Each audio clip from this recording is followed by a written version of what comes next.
And then we're going to have the conclusion of our class today. So, now we can move on, please. The importance of verb to be. I'm going to read this small text just to show some details. In the simplest sense, foundations are the support of everything. Foundations, the background.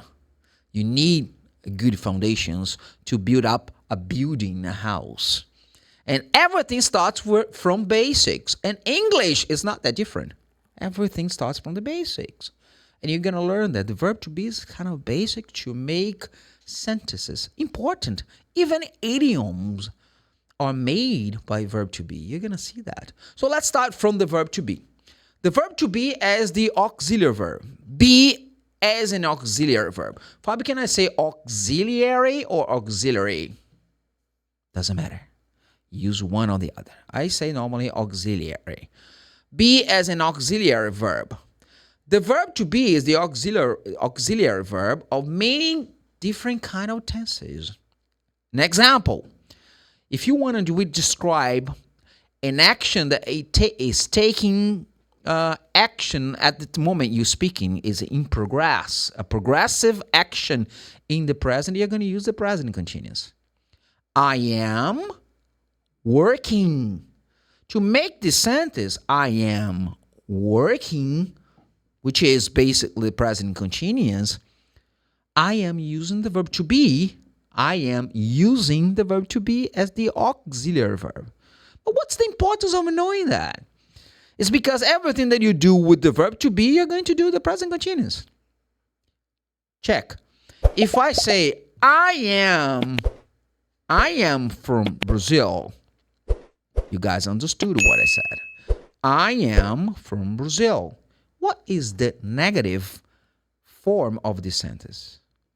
I am not from Brazil. Now check. I am working now. This is affirmative. What is the negative form of the sentence? I am not working now. What I'm saying is, if you learn how you can make the negative, positive, and interrogative sentence using the verb to be, you're going to be able to use the verb to, the present continuous future with to be plus going to the future. I am going to travel next week. What's the negative? I am not going to travel. The negative sentence of I am going to travel next week, you are going to change the form of the verb to be. I am not going to travel. Of course, you're going to see that this sentence, I am not going to travel next week, can be said, I ain't gonna travel. This is another way of speaking informally, and I will explain that to you. I ain't gonna travel next week. I ain't gonna travel next week. This is normally people use. I am not, they say I ain't. Going to, they say gonna. But this is something that we're going to study. But if you speak, I am not going to travel, everyone understands. But what I want you to pay attention to is, I am changing the sentence, I am going to travel, to I am not by changing the form of the verb to be. So you need the verb to be. I don't understand why I say, the verb to be is not important. Really?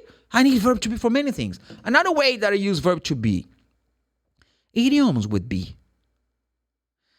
Listen to me, please. If I say, you know what? Today, I'm going to speak slowly, okay? I'm down in the dumps.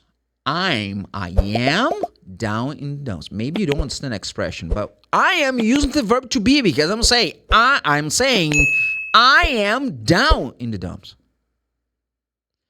I'm going to say the opposite. I am, to be down in the dumps means to be depressed, to be sad, very sad actually, okay? But now I'm going to say the opposite. Oh, Fabio, how are you feeling today? I am over the moon. What's to be over the moon in English? To be very happy. Did you pay attention to my explanation? To be very happy. I am over the moon. So how many expressions you have with the verb to be? A lot. So I need the verb to be. If I want to say the negative, I'm not in a good mood today. I don't want to talk. I'm not in a good mood today. So you need the verb to be. The verb to be is essential to make some sentences, even idioms. Oh, I am green with envy. Like I'm green with envy. You have bad feelings when you wish someone's fortune for you, and you're like, oh my God, he has a car, I don't have a car, so I'm green with envy. I am in the black. Do you know what to be in the black means? If I say I am in the black today, what do you think the expression means? To be in the black? Yeah, it's not negative. So normally you can have this idea, no, that's not really true. To be in the black means to have money. If you don't know more tips like this, follow for more.